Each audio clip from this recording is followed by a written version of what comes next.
Hello everyone, हम कर रहे थे एशियंट हिस्ट्री। एशियंट हिस्ट्री में हमने कर लिया था उत्तर वैदिक काल, जो आपका 1000 ईसा पूर्व से लेकर 600 ईसा पूर्व तक चला।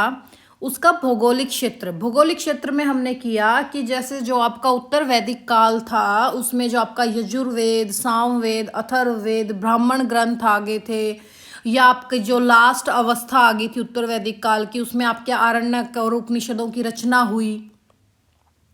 इन सब की चीज़ें हमें कहाँ से मिलती है कि जो ये जितने भी ग्रंथ आए, चाहे यजुर्वेद हुआ, सामवेद हुआ, आपका अथर्ववेद हुआ, ब्राह्मण ग्रंथ हुआ, या आपके आरण्यक हुए या उपनिषद हुए, ये जितने भी ग्रंथ हुए, इनसे हमें उत्तर वैदिक कालीन जितने भी आर्यंस थे हमारे, उनके भौगोलिक क्षेत्र की हमें जानकारी मिलती है। उत्तर वैदिक काल में आर्यों के विस्तार का दूसरा दौर शुरू हो चुका था। जैसे स्टार्टिंग में जो आपके पंजाब से, अब उत्तर वैदिक काल में आर्य कहाँ फैल गए थे? गंगा यमुना दोआब पे फैल गए थे। धीरे धीरे करके ये आपका जैसे पश्चिमी उत्तर प्रदेश में फैल गए थे। उत्तर वैदिक काल का जो लास्ट पीरियड था, ये जो आपका गंगा यमुना का दोआब था, उससे भी ये पूर्वी क्षेत्र की तरफ चलना स्टार्ट कर दिया था इन्हें। जैसे उत्तर प्रदेश के कौशल हो गया, उत्तरी बिहार में आपका विदेह हो गया, यहाँ पे भी ये लोग फैल गए थे। हमने ये सब चीज़ कर लिया था कि भी जैसे इनके संदर्भ में जो आपका शतपथ ब्राह्मण था उसमें लिखी हुई है एक चीज़, जैसे जो आपकी आख्यायिका थी, ठीक है, इन सब के बारे में, इनकी बस्तियों का विस्तार कैसे हुआ, ठीक है, कि विदेत, मथुआ, कैसे सदा नीरा जो आपकी बिहार की नदी है, गंडक नदी, जिसको हम क्या बोलते हैं, सदा नीरा नदी या बिहार की गंडक नदी कह दें, कि उसके पार बसने के लिए कैसे पहुंच गए थे। ठीक है, फिर हमने ये देखा कि आर्यों ने अब अपना जो इनका संस्कृति का केंद्र था वो वेस्टर्न साइड से छोड़कर अब वो किस साइड खिसकना स्टार्ट हो गए थे? ईस्ट साइड, यानी कि पूर्व की ओर खिसकना स्टार्ट हो गए थे। और जो अब आर्यंस की संस्कृति का केंद्र था वो पहले कौन सा था? आपका सरस्वती रिवर था। लेकिन उत्तर वैदिक काल के एंड में इनका जो संस्कृति का केंद्र था वो कौन सा हो गया था? आपका गंगा यमुना का दोआब क्षेत्र हो गया था। इस समय तक जो आर्यों का मूल निवास स्थान था वो आपका पंजाब और उत्तर पश्चिमी सीमा था। लेकिन उत्तर वैदिक काल में जैसे आप शतपथ ब्राह्मण में देख लो या ऐत्रेय ब्राह्मण में देख लो, इन सब में ये बोला गया कि भाई ये जो एरिया था ये काफी अपवित्र भूमि कहा गया था। जैसे जैसे आप आगे की तरफ सरकते जाओगे ना, पूर्व की साइड या दक्षिण की साइड, कि जहां पर कोई भी वैदिक यज्ञ वगैरह नहीं किए जाते थे, तो इन लोगों ने धीरे धीरे उस एरिया को अब कैप्चर करना स्टार्ट कर दिया था। और उत्तर वैदिक काल के जो जितने भी ग्रंथ हैं वहां से हमें एक चीज की जानकारी मिलती है। क्या जानकारी मिलती है? कि जो आर्य थे ये दक्षिण की ओर भी फैले, पर है ना, वहां सिर्फ ये विंध्याचल पर्वत तक तो पहुंच गए थे, विंध्याचल पर्वत को ये क्रॉस नहीं कर पाए थे। जो उनकी पहाड़ियां थी जैसे दक्षिण में आर्यों के, ये ना काफी बाधक बन गई थी आपकी कौन सी? विंध्याचल पर्वत। ठीक है, पर कुछ लोग फिर भी पार करके दक्षिण में पहुंच गए थे।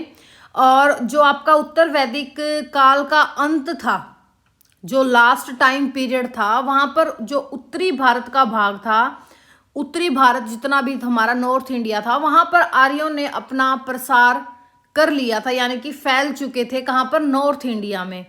और सॉरी, जितना भी आर्यंस अपना विस्तार कर रहे थे, इन लोगों को काफी संघर्ष करना पड़ा, पर फिर भी ये लोग सफल हो गए थे।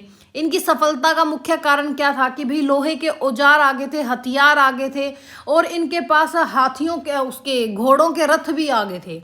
इस वजह से ये अपना विस्तार ज्यादा कर पाए। आज हमारा टॉपिक क्या होगा?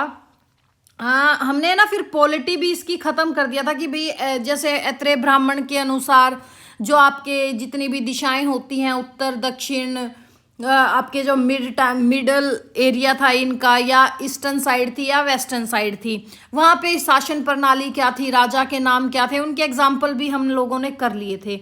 आज हम स्टार्ट करते हैं क्या नेक्स्ट टॉपिक हमारा। वहां पे हमने ना रत्निन के बारे में भी पढ़ा था कि 12 रत्निन होते थे इनके। कौन कौन से? शतपथ ब्राह्मण में 12 रत्निनों का जिक्र किया गया, जो हमने लास्ट लेक्चर में कर लिया था। जैसे आपके पुरोहित हो गए, महिषी हो गए, युवराज, सुतसारथी, सेनानी, ब्राह्मणी, शता प्रतिहारी, संग्रहित, भागदूध, अक्षवाप, पालागल, गोविद करता, ये सब हम चीज खत्म कर चुके हैं। आज हम स्टार्ट करते हैं क्या कि उत्तर वैदिक काल में क्या स्टार्ट करते हैं बेटा। नेक्स्ट टॉपिक हमारा क्या होगा, उत्तर वैदिक काल में, उत्तर वैदिक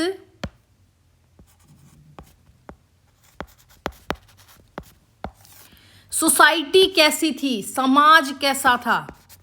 समाज की बात आज हम करते हैं कि वहां पे नारियों की दशा क्या थी, यानी कि सोसाइटी कैसी थी।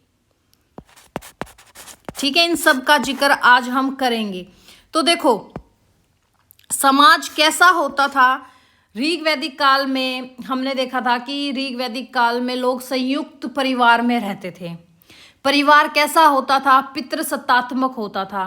पिता को ही अपनी संतान पर अबाध्य अधिकार होता था। जैसे ऐत्रेय ब्राह्मण में हमने देखा, शून्यशेप की कथा हमें देखने को मिलती है ऐत्रेय ब्राह्मण में। ठीक है, ऐसे ऐसे इस कथा में जो आपकी शून्यशेप की कथा थी, इसमें ना अजिग्रथ यानी कि अपना जो पुत्र था शून्यशेप को 100 गायों के बदले बेच देता है। हमने देखा था शून्यशेप की कथा क्या थी कि जो अजिगर्थ होता है वो अपना जो उनका खुद का बेटा होता है शून्यशेप, कौन, शून्यशेप, उसको 100 गायों के बदले में बेच देता है। अब हम समाज में मोस्ट इंपॉर्टेंट क्या करते हैं कि नारियों की दशा कैसी थी, नारियों की दशा। आज का हमारा टॉपिक क्या रहेगा, नारियों की दशा। देखो जो आपका उत्तर वैदिक काल है, अगर आप इसमें देखेंगे जो नारियों का स्थान ऋग वैदिक काल में था उसकी तुलना में काफी कमी आई थी उत्तर वैदिक काल में। ठीक है, तो आप फर्स्ट पॉइंट यहाँ पे क्या लिख सकते हैं, आप यहाँ पे लिख सकते हैं कि उत्तर वैदिक काल में ऋग वैदिक काल के बदले या तुलना में नारियों की स्थिति में क्या आई, गिरावट आई। ठीक है, उत्तर वैदिक काल में नारी के स्थान में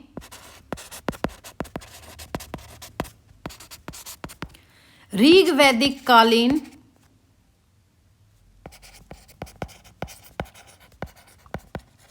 जो ऋग वैदिक कालीन नारी होती थी, यानी कि उस टाइम में जितनी भी हमारी नारियां थी, नारी की तुलना में कुछ गिरावट आई, यानी कि कुछ सम्मान कम हो गया था हमारे उत्तर वैदिक काल में, और वो गिरावट आज तक पूरी नहीं हुई है।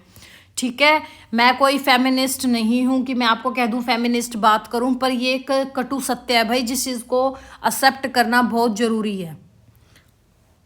फिर देखो जैसे आपकी एक है कौन सी, मैत्रेयी संहिता। कौन सी संहिता बेटा, मैत्रेयी संहिता। मैत्रेयी संहिता में एक बात कही गई है, क्या कही गई है, मैत्रेयी संहिता में ना हमें 3 बुराइयां देखने को मिलती हैं। कौन कौन सी 3 बुराइयां नारियों के, उसमें 3 बुराइयां देखी गई हैं। कौन कौन सी, सुरा, सुंदरी और पासा। इस चीज को आप मुझे बताना कि ये क्या क्या चीज थी, सुरा, सुंदरी और पासा। ये 3 बुराइयां हमें किस में देखने को मिली, मैत्रेयी संहिता में देखने को मिली। और ऐत्रेय ब्राह्मण में एक बात कही गई, बहुत ही मेरे हिसाब में कोई वो अच्छी बात नहीं है। बाकी सबके अपने विचार होते हैं, हर किसी की एक इंडिविजुअल पर्सनैलिटी होती है कि वो अपने विचारों को कैसे भी व्यक्त कर सकता है, अपने उसके खुद के विचार होते हैं हर इंसान के। ऐत्रेय ब्राह्मण में एक बात कही गई बेटा, क्या बात कही गई, ऐत्रेय ब्राह्मण में एक बात बोली गई कि पुत्री ही समस्त दुखों का स्रोत है, पर पुत्र परिवार का रक्षक है। और ये स्टेटमेंट यूपीएससी में एग्जैक्ट पूछी गई थी, क्या कि पुत्री ही समस्त दुखों का स्रोत है पर पुत्र परिवार का रक्षक है। ये किस ग्रंथ में बात लिखी गई है, ये किस में बात लिखी गई है, आपकी ऐत्रेय ब्राह्मण में लिखी गई है। क्या कि पुत्री ही समस्त दुखों का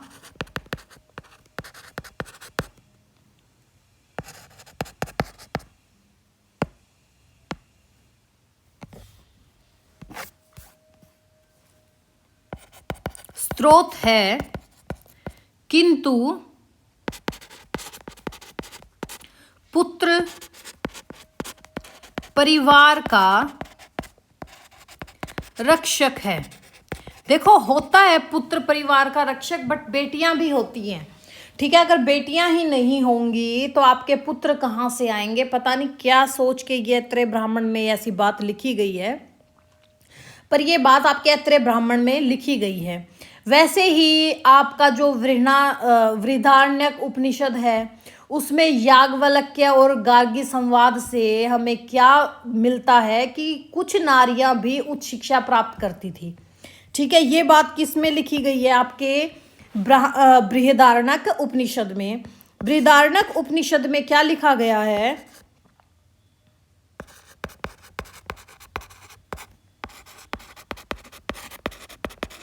बृहदारण्यक उपनिषद में एक संवाद है, किसका? याज्ञवल्क्य गार्गी संवाद। इसमें यह लिखा गया है, यहां से कुछ हमें एविडेंस मिलते हैं, क्या कि कुछ नारियां भी उच्च शिक्षा प्राप्त करती थी। ये जरूरी थोड़ी है कि भाई सारे ही लोग इस चीज को मानते थे कि पुत्री समझ दुखों का स्रोत है। कुछ लोग ऐसी मानसिकता के भी तो होते होंगे जो नारियों की इज्जत करते थे, जो अपनी पुत्रियों की इज्जत करते थे, जो अपनी बेटियों की इज्जत करते थे। वो लोग अपनी बेटियों को भी उच्च शिक्षा देते थे, उच्च शिक्षा प्राप्त करती थी। इसी वजह से वो कुछ बेटियां उच्च शिक्षा प्राप्त करती थी। आज भी आप देखोगे काफ़ी, जैसे हमारे जो जनजातियां हैं, अनुसूचित जाति कह लो, जनजाति कह लो, वहाँ पे आज के दिन भी आप देखोगे कि बेटियों को वो ज़्यादा पढ़ाते नहीं हैं, जबकि ऐसा नहीं है। जितना आप पढ़ाओगे अपनी बेटियों को उतना वो सीखेंगी, उतना ये कहते हैं कि जितना पढ़ते जाओगे उतने आपके अंदर आपके संस्कार विकसित होते जाएंगे, उतने आप अपनी सभ्यता से जुड़ते जाओगे, ठीक है। फॉर एग्जाम्पल, अगर मैं भी आपकी तरह एक स्टूडेंट ही हूँ, तो जितने भी एस्पिरेंट हैं वो सब वेद वगैरह पढ़ते, तो उनको नॉलेज हो जाती है कि हाँ ऐसे चीज़ें होती हैं। बट जिन लोगों को नॉलेज ही नहीं होगी वो कैसे समझेंगे? तो आपका जो बृहदारण्यक उपनिषद है उसमें क्या बात बोली गई है बेटा? उसमें बोली गई है सॉरी, उसमें एक संवाद आता है, किसका? याज्ञवल्क्य और गार्गी का। उसमें हमें एविडेंस देखने को मिलता है कि कुछ नारियां उच्च शिक्षा प्राप्त करती थी। वैसे ही जो समाज था वो कैसा था? वो मोनोपोली था, यानी कि एक पत्नी विवाह का आदर्श तो था उस टाइम पे, पर बहुपत्नी विवाह भी जबरदस्त उसका प्रचलन था। कैसा था? एक विवाह, एक पत्नी,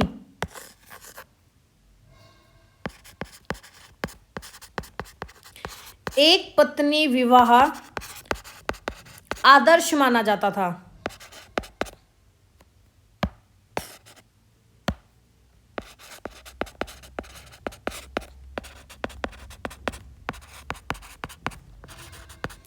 पर यही हमें देखने को मिलता है, पर बहुपत्नी विवाह का जबरदस्त कहते हैं ना, जबरदस्ती किसी के साथ नहीं करनी चाहिए, उसका भी प्रचलन आपको देखने को मिलता है। जैसे ना, अगर हम धर्मशास्त्र की बात करें तो हिंदू विवाह के कितने प्रकार मिलते थे? हिंदू विवाह के हमें 8 प्रकार मिलते थे। तो अब हम यहाँ पे लिख देते हैं, धर्मशास्त्रों के अनुसार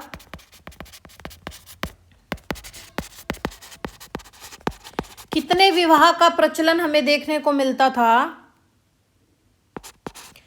हिंदू विवाह के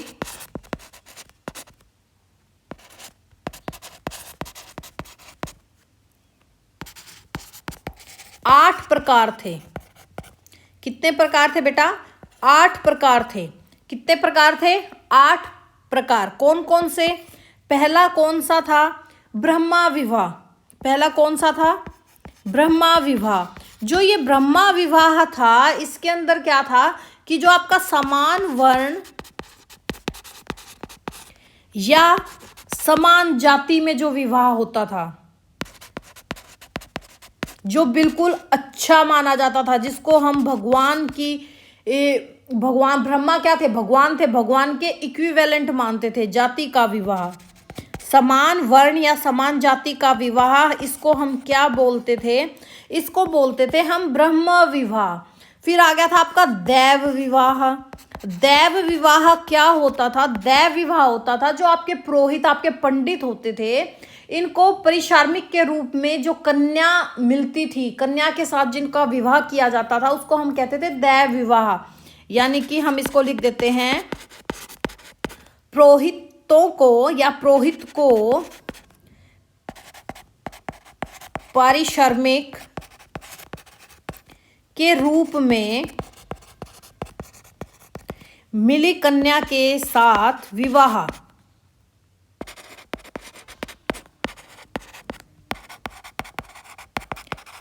ठीक है। फिर आता था आपका आश्रय विवाह। थर्ड कौन सा था बेटा, आश्रय विवाह। कौन सा था, आश्रय विवाह। आश्रय विवाह क्या होता था, जैसे जो आपकी लड़की होती थी, मूल्य रूप से जैसे उसको एक गाय, एक बैल या एक जोड़ा बैल चुकाकर जिससे विवाह किया जाता था। देखो डोवरी सिस्टम आज के दिन क्या होता है, लड़की वाले देते हैं, लेकिन आश्रय विवाह में क्या होता था कि कन्या मूल्य के रूप में, यानी कि जो लड़के वाले होते थे वो एक गाय, एक बैल और एक जोड़ा बैल देकर जो विवाह करते थे, ठीक है, उसको हम कहते थे आश्रय विवाह। क्या बोलते थे, आश्रय विवाह। तो इसको भी लिख लेते हैं, कन्या मूल्य के रूप में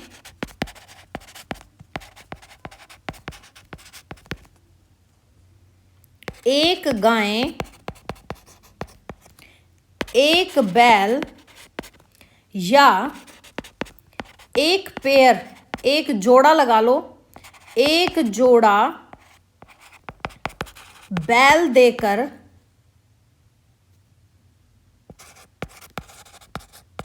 किया गया विवाह।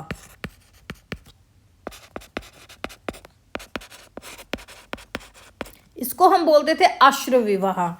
एक होता था आपका प्रजापत्य विवाह। प्रजापत्य विवाह क्या होता था, जो बिना नो डॉवरी मैरिज होती थी आपकी। कौन सी, प्रजापत्य विवाह। आज के दिन आप देखोगे वैसे तो लोग कह देते हैं कि हमने 1 रुपए का रिश्ता किया है। कहाँ किया है बेटा आपने 1 रुपए का रिश्ता, जिस दिन आप लड़की को देखने जाते हो उसी दिन इतना खर्चा करवा देते हो आप अगलों का। फिर आपके पेरेंट्स को गिफ्ट देते हैं लड़की वाले, लड़के को गिफ्ट देते हैं लड़की वाले, ठीक है, उनको कपड़े पैसे वगैरह सब देते हैं, तो वो भी डॉवरी का ही हिस्सा है। आप लोग कैसे कह सकते हो कि हम 1 रुपए का रिश्ता करते हैं। फिर शादी की बात आ जाती है, अब सगाई होगी, अब टिक्का हो गया, आप उसमें लड़के को गोल्ड देते हो, ठीक है, लड़की को गोल्ड देते हो, उसके पेरेंट्स को गोल्ड देते हो। ये क्या है, ये डॉवरी तो है। कौन सा 1 रुपए का रिश्ता हो गया। आप डिमांड करते हो कि भाई ऐसे होटल में शादी होनी चाहिए, ऐसा हमारा बैंक्वेट होना चाहिए, तो ये सब डॉवरी के ही पार्ट है। आप बिना डॉवरी कहाँ शादी कर रहे हो। तो जो प्राजापत्य विवाह है वो कैसा होता था, बिना दहेज का विवाह।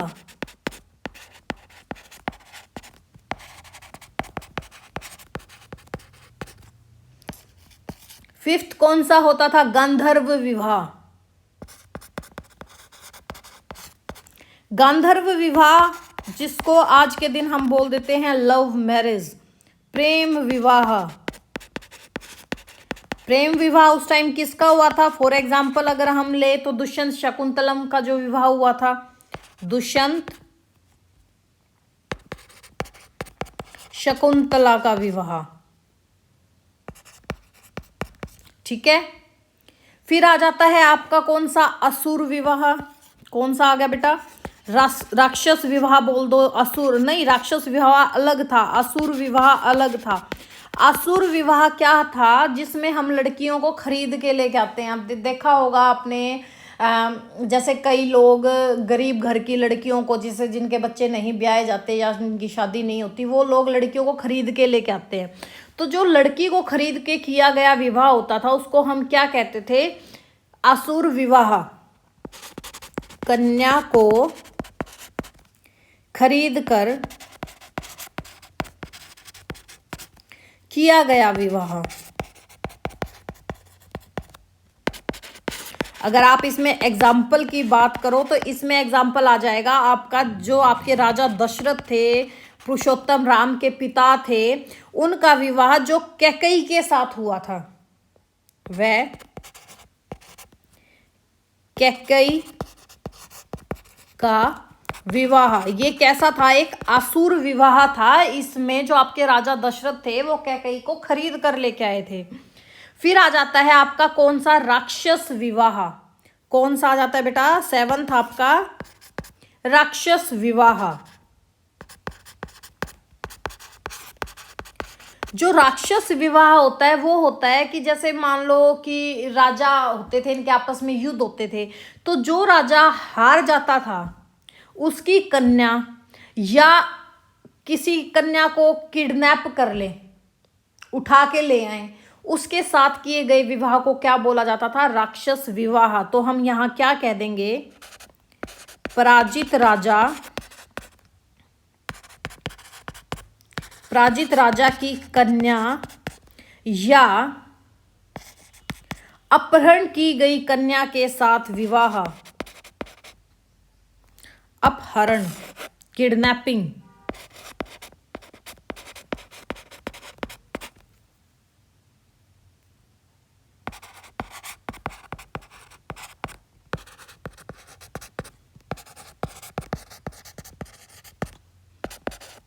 कैसा विवाह होता था ये?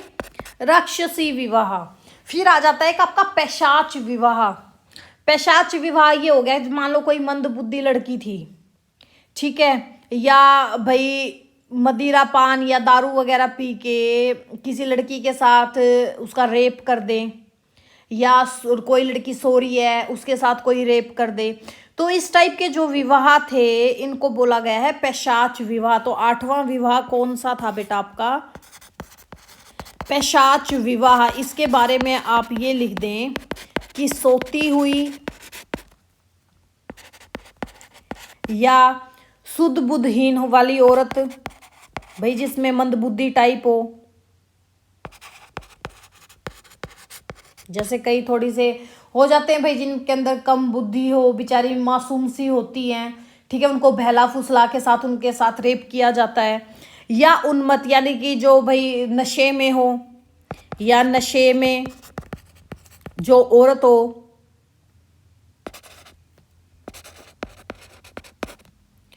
को गुमराह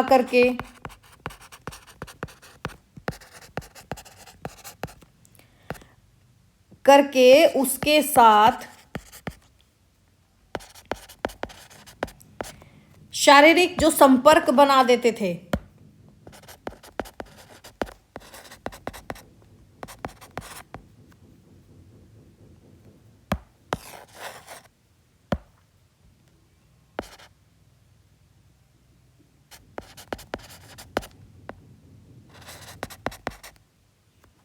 क्या हो रहा है ये?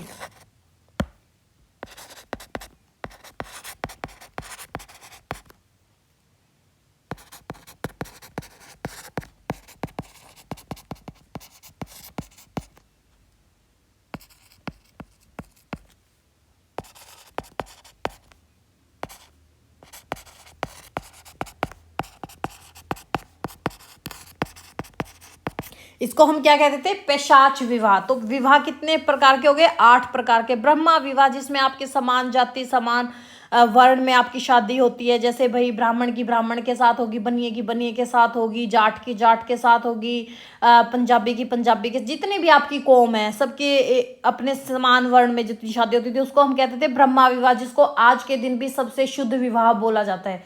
ठीक है, आज के दिन बच्चे इंटरकास्ट मैरिज कर रहे हैं, लोग एग्जाम्पल दे देंगे कि जो आपके भगवान कृष्ण थे ये यादव जनजाति के थे, अभिमन्यु वो जो अर्जुन थे वो क्षत्रिय थे, उन्होंने उनकी शादी की, ठीक है करते थे, लेकिन जो एक अच्छा विवाह माना जाता है बेटा वो आपका समान वर्ण और समान जाति का ही माना जाता है। आज के दिन आप कुछ भी करते हो, ठीक है, लेकिन समाज जिन चीज़ों को मानता है, क्योंकि हम जिस देश में रह रहे हैं वहाँ पे समाज का बहुत ज़्यादा वैल्यू है, तो हमें समाज के अकॉर्डिंग ही चीज़ करनी चाहिए। वैसे तो फिर तो चोरी भी करते रहो, समाज में चोरी को बुरा बोला गया इसलिए हम लोग चोरी करते हुए डरते हैं, कि हमारे समाज में इज्जत कम हो जाएगी। वैसे ही अगर आप इंटरकास्ट मैरिज करते हो, ठीक है भाई, कर लो जिसका जो मन है, बट उसको सामाजिक रूप से इतनी इज्जत नहीं मिलती।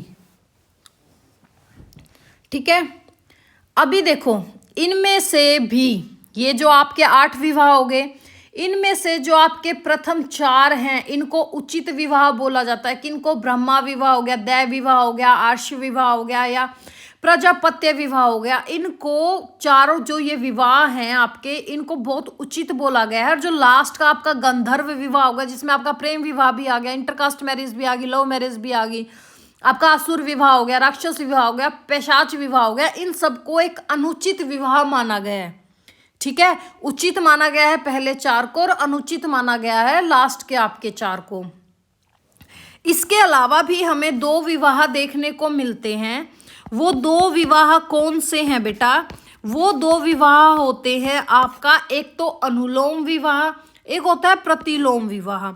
तो जो आपका अनुलोम विवाह है, ये क्या होता था? जो आपका अनुलोम विवाह वो होता था कि उच्च वर्ण के पुरुष का निम्न वर्ण की स्त्री के साथ विवाह हो जाए। क्या होता था अनुलोम विवाह? उच्च वर्ण के पुरुष का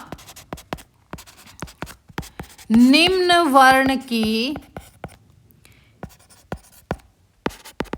स्त्री का विवाह हो जाए इनके साथ। जैसे एग्जाम्पल में आप निषाद ले लो, जैसे जो ब्राह्मण पुरुष थे और शूद्र स्त्री के विवाह किया था इन दोनों ने। फिर दूसरा होता है आपका कौन सा? प्रतिलोम विवाह। कौन सा होता है? प्रतिलोम विवाह। जो आपका ये प्रतिलोम विवाह है, ये अपोजिट है अनुलोम का, कि उच्च वर्ण की स्त्री का किसी निम्न वर्ण के पुरुष के साथ शादी हो जाए। एग्जाम्पल जैसे चंडाल था, ब्राह्मण स्त्री थी और शूद्र पुरुष था, तो इनसे जो विवाह हुआ था इनका, उसको हम बोलते हैं प्रतिलोम विवाह। यानी कि उच्च वर्ण की स्त्री का निम्न वर्ण के पुरुष के साथ जो विवाह हो उसको हम बोलते हैं प्रतिलोम विवाह। अब आ जाती है आपकी गोत्र प्रथा। गोत्र प्रथा कब स्थापित हुई थी सबसे पहले? तो हम ये कह देंगे कि सर्वप्रथम उत्तर वैदिक काल में ही गोत्र प्रथा स्थापित हुई थी। सर्वप्रथम उत्तर वैदिक काल में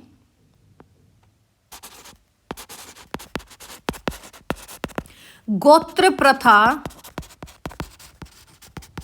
स्थापित हुई। ठीक है, गोत्र प्रथा कब स्थापित हुई थी बेटा? आपके उत्तर वैदिक काल में हुई थी, लेकिन बाद में समान गोत्र में विवाह करना क्या कर दिया था? निषेध कर दिया था कि भी समान गोत्र में शादी नहीं होगी। अब मान लो जैसे मैं लोहान हूं तो लोहान में शादी नहीं कर सकती, क्योंकि वो एक तरह से मेरा भाई हो गया।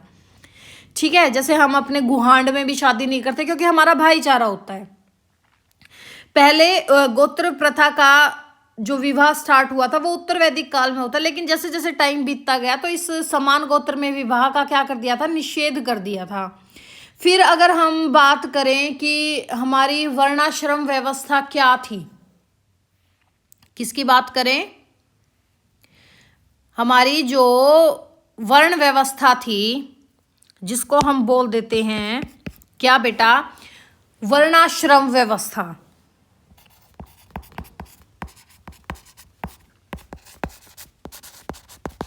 जो आपकी ये वर्णाश्रम व्यवस्था थी, इसमें हमने देखा है कि समाज में हमें कितने वर्ण देखने को मिलते हैं? 4 वर्ण देखने को मिलते हैं। वो 4 वर्ण कौन कौन से होते थे आपके? ब्राह्मण, जिसका आपका ऋग्वेद काल के 10वें मंडल में पुरुष सूक्त में वर्णन हो गया था। ब्राह्मण, क्षत्रिय, तीसरा कौन सा था आपका? वैश्य, चौथा कौन सा था आपका?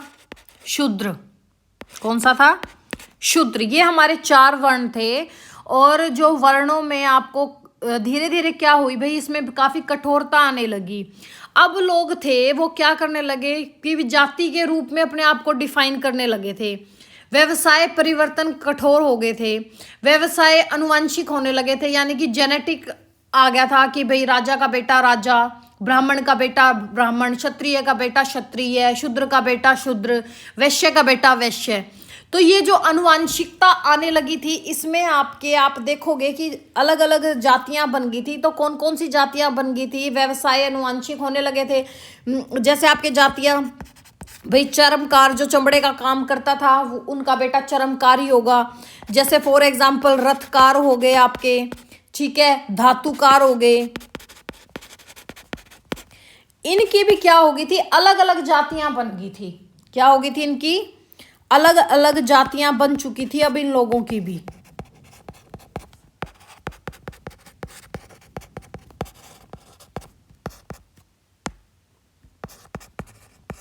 ठीक है, ये हो गया था। इस प्रकार जैसे हम देखते हैं कि वर्णों की संख्या 4 ही बनी रही, लेकिन जातियों की संख्या क्या थी? उत्तरोत्तर बढ़ती गई, क्योंकि अब हर, जैसे लोहे को जो काम करता है लुहार, उसकी अपनी अपनी जाति बन गई थी। सोने का जो काम कर रहा था सुनार, उसकी अपनी जाति बन गई थी। कोई भी हो, कोई भी काम करता हो, उसकी जातियां अलग होने लगी थी। जैसे लकड़ी का जो काम कर रहा है लुहार, उसने अपनी जाति अलग बना ली।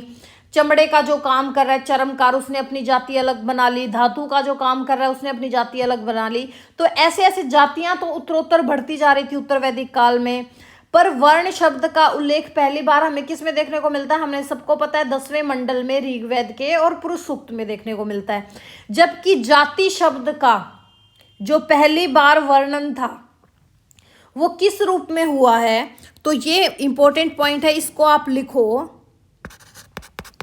जाति जो शब्द था, जाति शब्द का प्रयोग पहली बार किन्होंने किया? महर्षि यास्क थे। ठीक है, कौन थे? महर्षि यास्क के निरुक्त में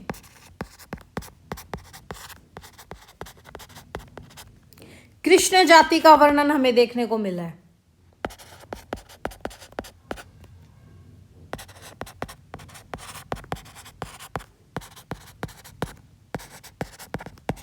यानी कि सबसे पहले जाति कौन सी बनी? कृष्ण जाति बनी।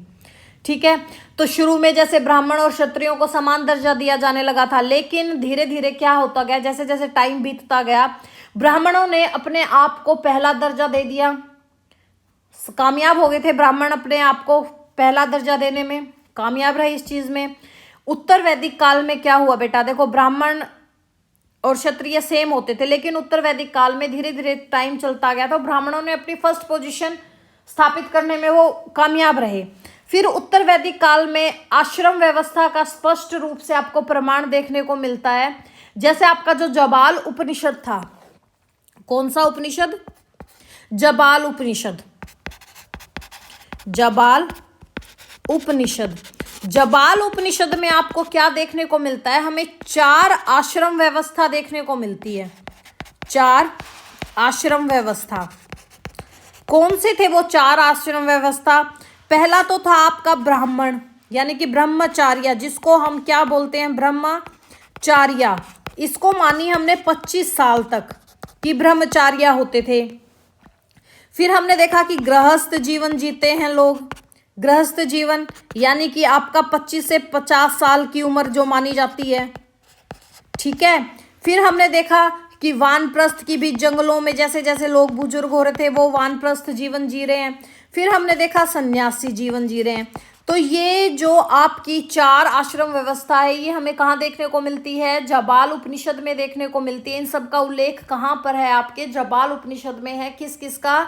ब्रह्मचार्य का, गृहस्थ का, वानप्रस्थ का, सन्यास का उल्लेख मिलता है।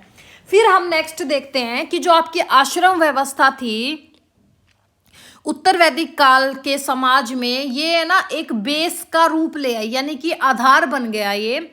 और जितने भी आपके उत्तर वैदिक ग्रंथ हैं वहाँ पे आप देखोगे कि मनुष्य की जो एज थी वो 100 साल मानी गई थी। कितनी मानी गई थी? मनुष्य की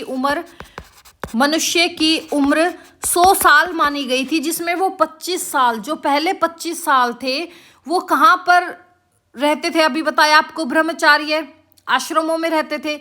फिर उसके बाद गृहस्थ जीवन 26 से लेकर 50 यानी कि 25 से 50 साल तक की उम्र को इनको माना कि जैसे आपके इसमें आप देखोगे कि गृहस्थ आश्रम में व्यक्ति को पंच महायज्ञ यानी कि जो आपका ब्रह्मा यज्ञ होता था, पितृ यज्ञ होता था, देव यज्ञ होता था और नी यज्ञ होता था। और आपका जो ऋण त्रय था यानी कि ऋषि ऋण हो गया, पितृ ऋण हो गया, देव ऋण हो गया, इन सब के लक्ष्य हमें किस में प्राप्त करने होते थे? गृहस्थ आश्रम में करने होते थे। जो आपका पंच महायज्ञ यज्ञ होते थे, ये क्या होते थे? गृहस्थों द्वारा किए जाने वाले दैनिक यज्ञ होते थे। इनको हम बोलते थे पंच महायज्ञ यानी कि 5 यज्ञ। कौन कौन से? आपका जो ब्रह्मा यज्ञ हो गया, पितरों का तर्पण श्राद्ध हो गया, पितृ यज्ञ हो गया, या देवताओं को प्रसन्न करने के लिए जो हम पूजा करते हैं जिसको हम देव यज्ञ बोल देते हैं, या मानवेतर प्राणियों को भोजन देना जैसे भूत यज्ञ हो गया, अतिथि सेवा हो गया, नी यज्ञ हो गया। और जो आपका ऋण त्रय था, ये ऋण त्रय ऋषि मुनियों के द्वारा चलाया गया था, जिसमें आपका ऋषि ऋण हो गया, पितृ ऋण हो गया, देव ऋण हो गया। इनको हमने बोल दिया था ऋण त्रय। वैसे ही आप देखोगे कि जो आपका यजुर्वेद है उसमें ब्रह्मचार्य द्वारा ऋषि ऋण से क्या किया था? संतानोत्पत्ति के लिए पितृ ऋण और यज्ञ द्वारा देव ऋण से उत्तीर्ण होने का उल्लेख हमें देखने को मिलता है, ठीक है, यजुर्वेद में। फिर जो आपका वानप्रस्थ जीवन होता था, इसको माना जाता था 51 से लेकर, ये 26 से 50 कर लो, 51 से लेकर 75 वर्ष तक ये वानप्रस्थ जीवन जीते थे, ठीक है। ऐसा आपको जैसे एषणा त्रय में देखने को मिलता है, भाई पुत्र एषणा हो गया, वित्त एषणा हो गया या लोक एषणा, इन सब का त्याग करना पड़ता था, ठीक है। जैसे उनके बच्चों की शादी हो जाती तो ये अपने पुत्र का त्याग कर देते थे कि भाई अब तेरी धर्म पत्नी आ गया, पत्नी आ गया, जैसे हमने हमारी सृष्टि को आगे बढ़ाया आप भी अपनी पत्नी के साथ अपनी सृष्टि को आगे बढ़ाओ। लेकिन क्या हमारा इस समाज को देखने को मिलता है? ये सब चीज नहीं देखने को मिलता। जैसे ही आप अपने लड़के की शादी करते हो, माँ को तो ऐसा डर हो जाता है कि भाई कभी मेरे बेटे को ले उड़े, ठीक है। माँ बेटे के बीच में ही दरार पैदा करने स्टार्ट कर देती है। कौन कौन? खासकर माँ और बहन। वो क्या बेटियों को, मतलब जो जिन बहुओं को वो लेके जाती हैं वो इज्जत प्रदान करती हैं। हमारे ग्रंथों में तो ये लिखा गया है कि भाई जैसे आपके बच्चों की शादी हो जाए आप वानप्रस्थ आश्रम ज्वाइन करें, यानी कि जैसे आपने आगे बढ़ाया है वैसे ही आपके बच्चे आगे बढ़ाए तो उनको फ्री छोड़ दो।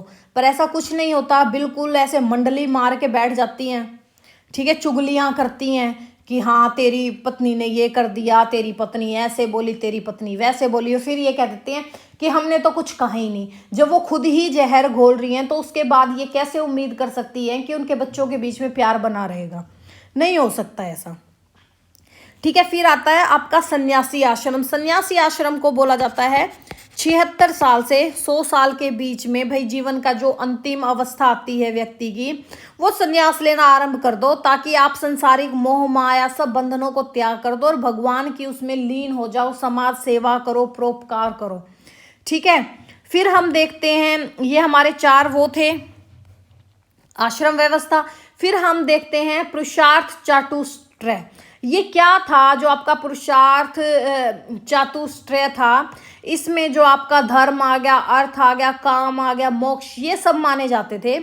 इसमें ये बोला गया है कि जैसे जो आपका ब्रह्मचार्य जीवन है, इसमें आप क्या करोगे? ज्ञान की प्राप्ति करोगे, यानी कि धर्म के मार्ग पर चलोगे, ज्ञान की प्राप्ति करोगे। गृहस्थ में आप संसारिक जीवन का उपयोग करोगे, यानी कि अर्थ व काम करोगे, ठीक है। फिर आपका वानप्रस्थ में क्या आता है? भाई संसार त्याग कर ईश ध्यान यानी कि ईश्वर का ध्यान में लीन हो जाओगे, यानी कि आप मोक्ष की प्राप्ति करने के लिए बैठ जाओगे। संन्यास क्या होता है? भाई मोक्ष प्राप्ति में निमित्त तपश्चर्या, यानी कि उसका तप करना। यहाँ पे भी आप मोक्ष प्राप्ति के लिए काम करते हो, ठीक है। ये था आपका पुरुषार्थ चतुष्टय। फिर आपका आ जाता है कि प्रारंभ में एक ही आश्रम होता था। स्टार्टिंग में अगर हम बात करें तो 4 आश्रमों की जगह एक आश्रम होता था। कौन सा? गृहस्थाश्रम। गृहस्थाश्रम यानी कि घर पे रहकर अपने जितने भी आपके 4 आश्रम व्यवस्था, इनका आपको पालन करना है। फिर आश्रमों में सर्वाधिक महत्व बड़ा आश्रम गृहस्था को माना गया, ठीक है। सबसे ज्यादा जो इनमें बोला जाता है वो आपका जो गृहस्थ जीवन है उसको सबसे उत्तम अवस्था बोला गया है। फिर हमारे बात आ जाए कि भी 16 संस्कार, हमारे संस्कार कितने हैं? अगर धर्मशास्त्रों के अनुसार चलें तो हमारे संस्कारों की संख्या कितनी है बेटा? संस्कारों की संख्या मानी गई है 16। कितनी मानी गई है? कि हमारे 16 संस्कार हैं, जिनको हम क्या बोल देते हैं? षोडश संस्कार। षोडश संस्कार। कितने संस्कारों का वर्णन है? 16 संस्कारों का वर्णन है। जैसे पहला संस्कार आपका कौन सा है भाई? गर्भाधारण, जिसको हम निषेध भी बोल देते हैं कि भाई जैसे इंटीमेसी होती है, फीमेल प्रेग्नेंट हो जाती है, इसको पहला संस्कार बोला जाता है। ठीक है। फिर दूसरा आपका आ जाता है पुंसवन संस्कार, यानी कि गर्भ रक्षा करना, पुत्र की प्राप्ति करना। फिर आ जाता है आपका नेक्स्ट तीसरा संस्कार आ जाता है सीमंतोन्नयन संस्कार। ये क्या होता है? गर्भस्थ शिशु की मानसिक वृद्धि हेतु। फिर आपका जात कर्म आ जाता है कि शिशु उत्पन्न होने पर पिता द्वारा शिशु को आशीर्वाद देना या शहद चटाना, जैसे हम कहते हैं ना घुट्टी देना। फिर बच्चे का नामकरण आ जाता है। फिर शिशु के माता पिता द्वारा भाई उसके घर के बाहर काम करने के क्रम आ जाते हैं। फिर अन्नादि चटाने के काम आ जाते हैं, जिसको अन्नप्राशन बोलते हैं। कहते हैं ना कि छठी के बाद बच्चे को बाहर निकाला जाता है, फिर उसके बाद उसको थोड़ा बहुत अन्न खिलाया जाता है भाई, जब वो 6 महीने का हो जाता है। फिर उसके बाद उसका मुंडन करवाया जाता है, उसके बालों को उतारा जाता है, उसके कानों में छेद करवाया जाता है। ये हो गया आपका 9वां। फिर गुरु के पास जाके उसको शिक्षा दिलवाई जाती है। फिर उसको जनेऊ धारण करवाया जाता है, भी ब्रह्मचार्य जीवन जिए। फिर वेद पढ़े अपना। फिर आ जाता है आपका समावर्तन। समावर्तन क्या होता है? शिक्षा पूरी हो जाने के बाद भाई वो अपना जैसे घर वापिस जाता है, ऐसे। फिर आ जाता है आपका 14वां संस्कार, कौन सा? विवाह संस्कार। भी 25 वर्ष पूरी होने के बाद भाई वो अपना गृहस्थ जीवन स्टार्ट करे। फिर वानप्रस्थ आ जाता है, भी 50 वर्ष पूरा होने पर वो वन की ओर प्रस्थान करे। और लास्ट क्या हो जाता है हमारा संस्कार? अंत्योष्ठी संस्कार, जिसको हम बोलते हैं अंतिम संस्कार, यानी कि आप इस सृष्टि से अपने आप को मोक्ष प्राप्त करें। आपका अंतिम संस्कार यानी कि आपकी मृत्यु। ठीक है। ये आपके 16 संस्कार थे। अभी देखो, जैसे शिशु के जन्म लेने से पहले दिए जाने वाले संस्कार 3 है। कौन कौन से? गर्भाधान, पुंसवन और सीमंतोन्नयन। व्यक्ति के मरने के बाद कितने संस्कार हैं? 1 अंत्येष्टि, जिसमें आपका अंतिम संस्कार होता है। और उपनयन संस्कार क्या होता है? उपनयन संस्कार में आ जाता है आपका जब व्यक्ति ब्रह्मचार्य आश्रम में प्रवेश कर आश्रम व्यवस्था का आरंभ करता है, और उससे लेकर जो आपका अंतिम संस्कार तक किए जाने वाले 6 संस्कार आते हैं। कौन सा? एक तो उपनयन संस्कार हो गया, वेदारंभ संस्कार हो गया, समावर्तन संस्कार हो गया, विवाह हो गया, वानप्रस्थ हो गया, अंत्येष्टि हो गया। अगर हम सामाजिक जीवन के क्षेत्र में बात करें कि इनका खान पान, वेशभूषा, मनोरंजन, ये सब कुछ जो आपका ऋग्वैदिक काल का था वही सेम स्टिल अब तक सेम चलता आ रहा था। तो ये क्या था आज का हमारा टॉपिक कि उत्तर वैदिक काल में समाज की व्यवस्था क्या थी। नेक्स्ट टॉपिक हम करेंगे हमारे अर्थव्यवस्था। अर्थव्यवस्था के बाद हम धर्म लेके आएंगे। ठीक है, धर्म क्या थे हमारे, फिर हमारा टॉपिक खत्म हो जाएगा। तो चलो अब हम मिलते हैं नेक्स्ट लेक्चर में। Thank you, have a nice day.